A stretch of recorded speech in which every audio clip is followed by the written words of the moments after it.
이제 성도들이 찍은 사진, 또 제 아내가 찍은 사진을 저에게 보내줍니다. 그래서 인스타에 이제 업로드를 하기 위해서 보내주는 것이죠. 근데 이제 사진을 이렇게 보고 있으면, 제 모습을 보고 있으면 그렇게 초라해질 수가 없습니다. 도대체 단 한 장도 제대로 나온 사진이 없어요. 막 얼굴이 일그러져 있고 막 그래요. 그래서 사진을 올릴 때면 꼭 웃기려고 올리는 사람처럼 보여집니다. 사실 웃기려고 한 적이 단 한 번도 없거든요. 그냥 그렇게 생긴 거죠. 그래서 아내에게 사진을 좀 제대로 찍어라 라고 얘기하면 아내가 항상 저한테 얘기해 주는 거는, 여보, 원판 문제지 사진 문제가 아니야. 그러니까 그냥 올려 라고 얘기합니다. 그럼 오히려 그때는 마음이 괜찮아요. 그렇지, 내가 원래 이렇게 생겼지, 내가 누구 탓을 하겠냐 라고 생각합니다. 그런데 종종 이제 이런 사람들이 있습니다. 괜찮아요, 원래 그렇게 안 생겼는데 그냥 사진이 좀 못 나왔어요. 원래 얼굴이 이렇게까지 까맣지는 않은데 그냥 그렇게 까맣게 나왔어요 라고 종종 위로를 해주시는 분들이 있습니다. 그럼 그럴 때면 무슨 생각이 드냐면, 너무 심하게 날 조롱하는데? 약간 이런 마음의 생각이 듭니다. 초라함이 더 초라해지죠. 왜냐하면 거짓말하는 걸 제가 분명히 알고 있기 때문입니다. 오늘 그러한 초라함을 경험한 한 사람이 등장합니다. 바로 기드온이라고 하는 사람이지요. 기드온이라고 하면 우리가 갖고 있는 이미지는 굉장히 강한 용사, 오늘 본문에 나오는 것처럼 용맹스러운 용사의 이미지를 갖고 있습니다. 300명의 군사와 함께 전쟁을 치렀던 사람이라는 어떤 이미지를 갖고 있지요. 근데 이 사람의 시작을 보면 전혀 그렇지 않음을 알 수 있습니다.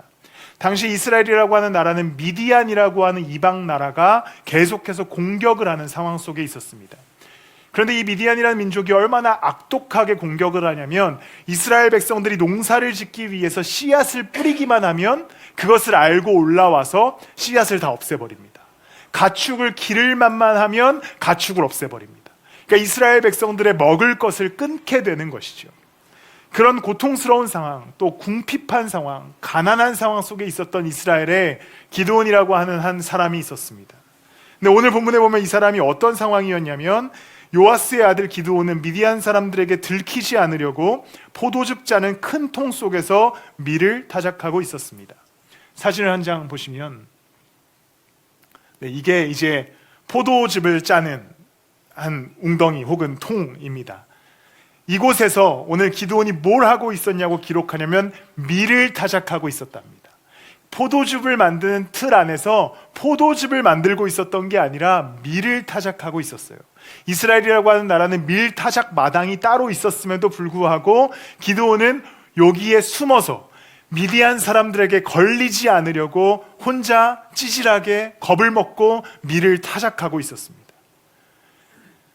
미디안에 맞서 싸워도 못할 망정 그냥 숨어서 겁먹어서 밀을 타작하고 있는 상황에 하나님의 천사가 나타나서 묻습니다. 말합니다. 그대 용맹스러운 용사여. 개역개정으로는 우리가 잘 아는 문구지요. 큰 용사여, 주님이 너와 함께 하신다. 지금 기드온의 상황이 어떻습니까? 너무나 찌질한 상황이잖아요.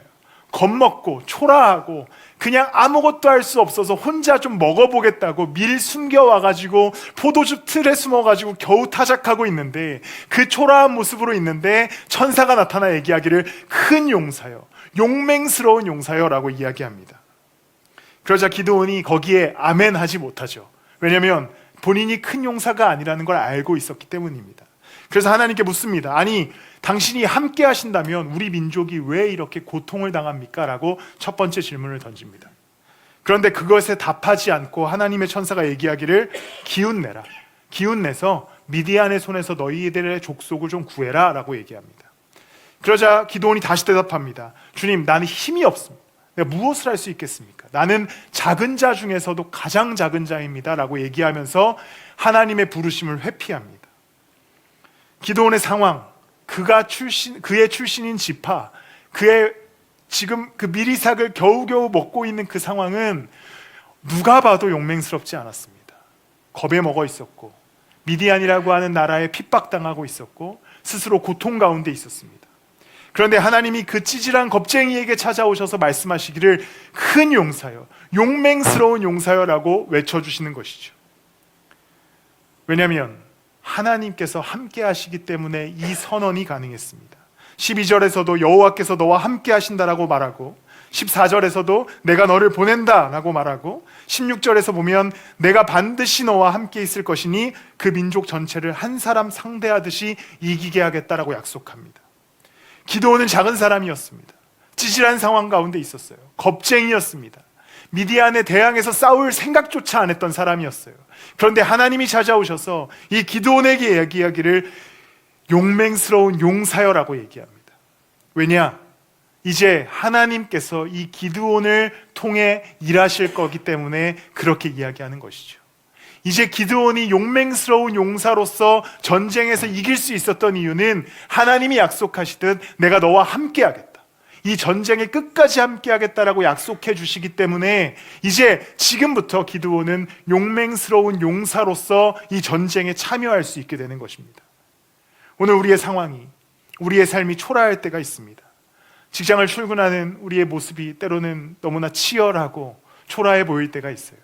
최근에 저희 교회 청년들한테 들은 걸로는 원래 월급 루팡이라는 단어가 있는데 요새는 화장실 루팡이라고 한다고 해요. 화장실에 가서 어느 정도 시간을 때우고 나와야 된다, 이래가지고 화장실 루팡. 근데 생각해 보십시오. 화장실에 앉아있는 그 화장실 루팡의 모습이 용맹스러워 보이십니까? 세상 치열하게 살아가는 찌질한 모습으로 우리는 종종 화장실에 앉아 있습니다. 시간 좀 때워보자. 우리의 삶이 너무나 작게 느껴집니다. 우리의 삶이 도대체 하나님이 나를 부르셨다는데, 하나님이 나를 크게 써주신다는데, 하나님께 영광 돌리는 인생을 살아가라고 수없이 교회에서 가르치는데 내 인생을 돌아보면 너무나 작고 연약합니다. 너무나 찌질하죠. 때로는 이 세상의 문제 때문에 겁을 먹고 겁쟁이처럼 숨어 있을 때도 있습니다. 해결해야 될 문제들이 너무나 쌓여 있어서 이거 하나 해결하기에도 버겁고 지치는 상황 속에서 하나님의 일을 생각할 겨를이 없어요.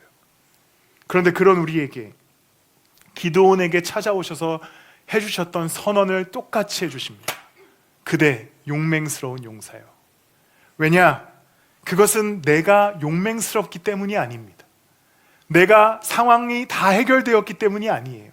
내가 전쟁을 이길 만한 힘이 있기 때문이 아닙니다. 지금부터 하나님께서 함께 일해 주시겠다라고 하는 선언으로서 용맹스러운 용사여라고 선언해 주시는 겁니다. 오늘 우리의 삶이 비록 작을지라도, 초라해 있을지라도, 아무것도 없을지라도 하나님께서는 우리를 사랑하시고 우리와 함께 하시기 때문에 우리에게도 찾아오셔서 동일하게 선언해 주시는 것은 그대 용맹스러운 용사여라고 선언해 주시는 것이죠. 같이 일하자, 함께 나의 일에 참여해라 라고 하시는 겁니다. 하나님이 오늘 기드온에게 하나의 의지를 드러내십니다. 16절 말씀을 제가 세번역 성경으로 다시 읽겠습니다. 내가 반드시 너와 함께 있을 것이니 미디안을 이기게 하겠다라고 말씀합니다. 히브리어를 보면 키라고 하는 히브리어 단어를 사용하여서 반드시 이기게 하겠다라고 말씀하시죠. 기드온은 스스로 매우 작은 사람이라고 느끼고 있었습니다. 실제로 작은 상황 가운데 있었고요. 너무나 초라한 상황 속에 있었고 찌질한 상황 가운데 있었습니다. 그런데 하나님이 오늘 말씀하시기를 내가 너를 통해 반드시 이기게 하겠다라고 선언하시죠. 하나님의 의지가 드러납니다. 하나님은 기드온이 아무리 찌질하고 아무리 연약한 자고 아무리 겁쟁이고 아무리 작은 지파의 작은 사람일지라도 그거 관심이 없으셨습니다. 하나님의 관심은 반드시 이 기드온을 통해 미디안을 쳐부실 생각밖에 없으셨습니다. 그 의지는 이제 오늘 우리의 인생 가운데 동일하게 드러내시기 시작합니다. 우리는 비록 연약하고 작은 인생을 살아가지만 하나님께서는 우리를 통해 반드시 하나님 나라의 일을 하시기 위해 이 땅 가운데 예수 그리스도를 보내주셨습니다. 반드시 우리를 죽음에서 생명으로 건져내 주시기 위해 예수 그리스도를 십자가에 못 박으셨습니다. 그리고 반드시 우리에게 승리를 주시기 위해 그를 죽은 자 가운데서 일으키셨습니다. 하나님의 의지가 그 예수님의 십자가 가운데 온전히 드러나죠.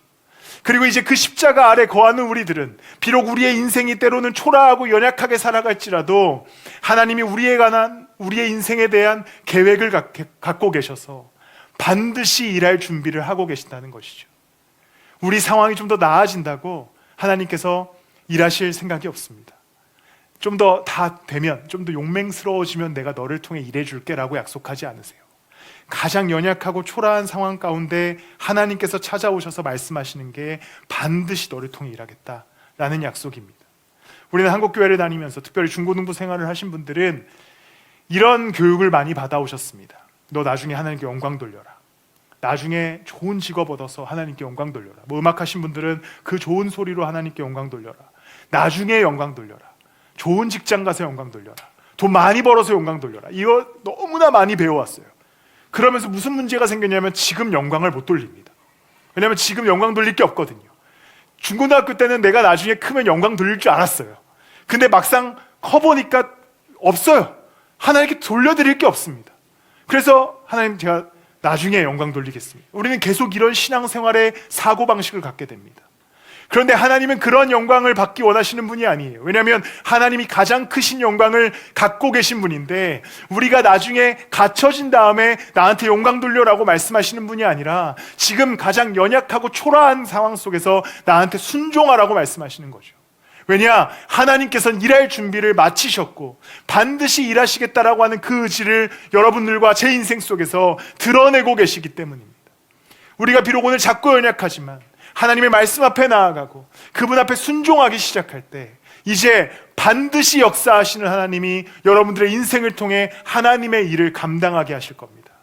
삶의 일에 지쳐서 예수 그리스도를 따르는 따름을 소홀히 하고 계시다면, 삶의 일의 문제 때문에 스스로 초라해져서 말씀을 따라가는 일과 하나님을 섬기는 일에 그것을 뒷전으로 미루셨다면 이제 예수 그리스도를 다시 붙잡고 따라가기 시작하십시오.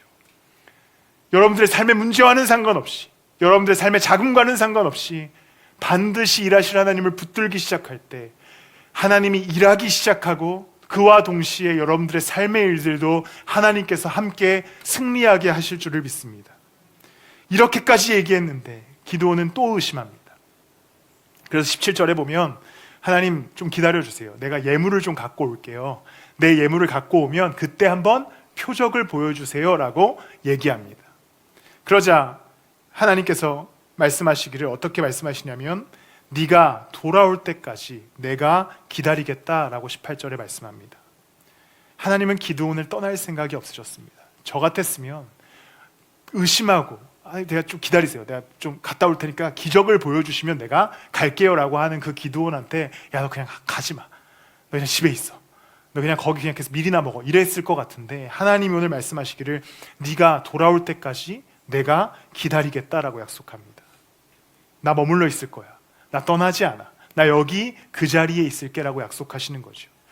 오늘 여러분들이 삶을 살아가는 가운데 하나님이 여러분들을 사용하고자 하시고 하나님 나라의 일에 함께 참여하게 하시고 교회를 이루게 하시고 말씀을 따라오라고 하실 때에 혹시 스스로의 문제 때문에, 스스로의 낮아짐 때문에, 스스로의 초라함 때문에 그 일들을 미루고 있다면 언제든지 돌아가십시오. 지금 순종하여 돌아가십시오. 오늘 이 저녁부터 하나님 따르기로 결정하시고 결심하시고 걸음을 옮기십시오. 하나님은 그렇게 하기 시작할 때 그 자리에 머물러 계십니다. 돌아올래? 좀 생각해 볼게. 이러는 분이 아니시죠. 좀 더 회개하고 와. 지금은 못 받아주겠어. 꼴 보기 싫어. 이렇게 하시는 분이 아니에요. 우리가 돌아오기로 결정하고 머물러 계신 하나님을 찾기 시작할 때 그곳에 머물러 계셨던 하나님께서 여러분들을 그냥 아무 이유 없이 큰 용사로 여겨서 그때부터 여러분을 통해 일하기 시작하실 겁니다. 오늘 삶의 일과 상관없이, 여러분의 낮음과 상관없이, 초라함과 상관없이 머물러 계신 하나님께 돌아가셔서 그분께 여러분들의 일을 의탁하십시오. 그분 앞에 순종해 보십시오. 살아있는 하나님의 말씀 앞에 여러분들이 엎드려짐으로 그 말씀을 따라 걸어가 보십시오. 그 머물러 계신, 반드시 일해 주겠다라고 약속하신 하나님이 여러분들을 통해 분명히 일하여 주실 것입니다. 의심이 들어서 하나님을 신뢰하지 못하고 계시다면, 삶의 상황 때문에 하나님을 제대로 따르지 못하고 계시다면, 여러분들의 삶에 쌓여있는 수많은 문제들 때문에 하나님 따름에 대해서 크게 관심이 없으시다면 지금 하나님께 돌아가는 시간 되시길 소망합니다. 2025년 한 해 여러분들의 삶에 어떠한 문제가 있든지, 어떠한 초라함이 있든지, 어떠한 자금이 있든지 상관없이 이 한 해 동안 어디 안 가고 여러분들 옆에 함께 하시는 하나님을 붙들어 살아가시기를 축복합니다. 반드시 일을 이루시겠다라고 여러분들 한 명 한 명에게 의지를 드러내 주셨어요. 그 의지가 예수 그리스도 십자가로 완벽하게 드러났습니다. 죄인을 구원해 주시겠다라는 의지가 십자가를 통해 드러났잖아요. 아무리 작고 연약한 자도 하나님 나라 백성으로 심지어 자녀 삼아 주시겠다라고 하는 의지가 그 십자가에서 드러났잖아요. 그 의지가 여러분들의 오늘의 삶에도 동일하게 발현되고 있습니다. 내가 너를 사용해 줄게. 너 용맹스러운 용사야. 같이 걸어가자 라고 하시는 의지가 지금도 하나님은 불타오르는데, 혹시 스스로의 초라함과 스스로의 삶의 상황과 정황 때문에 그 하나님을 외면하고 계시다면 이 저녁에 하나님 앞에 나아가 주님, 내가 다시 주님 따르겠습니다. 반드시 일을 이루시는 하나님과 함께 걷겠습니다. 여전히 내 삶의 자리에 머물러 계시는 하나님을 쫓아가겠습니다라고 하는 의지의 표현으로 하나님과 함께 걸어가는 여러분들이 되시기를 축복합니다. 말씀을 마무리합니다. 이후에 이제 기드온이 실제로 하나님이 또 기드온한테 표적을 보여줘요. 그리고 나서 또 두려움에 빠집니다. 그러니까 굉장한 겁쟁이죠. 왜 또 두려움에 빠지냐면 천사를 만났잖아요. 천사를 만난 것 때문에 본인이 또 죽을까 봐 두려워합니다. 그래서 하나님 앞에 나아가서 하나님, 내가 천사 만났는데 살 수 있습니까? 라고 물어봐요. 그러자 23절에 하나님이 이렇게 말씀합니다. 안심하여라. 두려워하지 마라. 너는 죽지 않을 것이다. 오늘 이 하나님의 기드온을 향한 이 위로가 여러분들의 삶에 동일하게 주어졌음을 기억하시기 바랍니다. 안심하라. 두려워하지 마라. 예수 그리스도의 십자가로 너를 죄에서와 사망에서부터 구원해 줬다. 안심하고 두려워 말라. 예수 그리스도의 십자가가 우리를 영원한 하나님 나라로 인도하여 주신다라고 하는 선언과 고백이 우리의 삶에 동일하게 있음을 기억하시길 바랍니다. 한 주간의 삶, 또 한 해의 인생을 걸어가면서 안심하십시오. 두려워하지 마십시오. 반드시 여러분들의 삶의 자리에 머물러 여러분들을 통해 하나님의 일을 이루실 그 하나님의 손을 붙들어 반드시 그 일을 경험하며 걸어가시는 여러분들이 되시기를 예수 그리스도 이름으로 축복합니다.